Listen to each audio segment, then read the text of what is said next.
திராவிட முன்னேற்ற சார்பாக பேச வாய்ப்பளித்த தமிழ்நாட்டு முதல்வர் அவர்களுக்கும் துணை முதல்வர் அவர்களுக்கும் நன்றி தெரிவித்துக் கொண்டு, திராவிட முன்னேற்றக் கழகம் மருத்துவ படிப்பில் மிகவும் தீவிர அக்கறை உள்ள ஒரு அரசியல் சமூக அரசியல் இயக்கமாக வலம் வந்தது வரலாறு நம்ம அனைவருக்கும் தெரியும். மருத்துவ கட்டமைப்பை வலுவாக அமைத்ததால்தான் 20,000 அரசாங்க மருத்துவர்கள் சமூக நீதி தளத்திலும் 40,000 செவிலியர்களும் 35 அரசாங்க மருத்துவ கல்லூரி தமிழ்நாடு அரசின் செலவில் முழுமையாக நடைபெற்று கொண்டிருக்கிறது.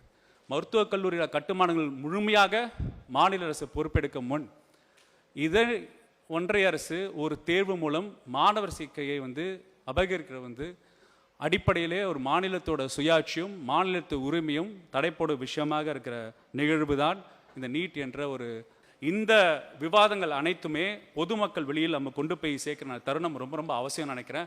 அப்போ தான் மக்கள் உணர்வார்கள் நம்மளோட எவ்வளோ தீவிரமாக தமிழ்நாடு அரசு ஒன்றிய அரசின் நீட் விலக்குக்காக நாம் முயற்சி செய்தது.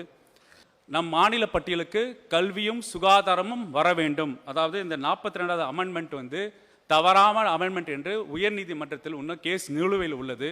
அது நம் மாநில அரசும் அதில் இம்ப்ளீடராக இருக்காங்க.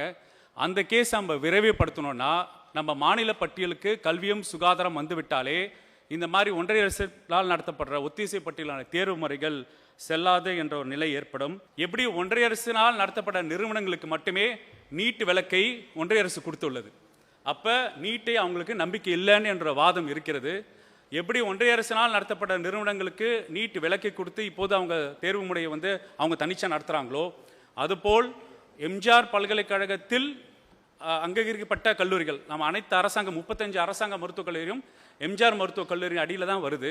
அது 12ஆம் வகுப்பு அடிப்படையில் தான் நம்ம மாணவர்கள் சேர்க்கை ஏற்படுத்தும் என்ற நிலையை உண்டாக்க நம்ம சட்ட ரீதியாக வழி செய்யும் என்று சொல்லி என் கருத்தை நிறைவு செய்கிறேன்.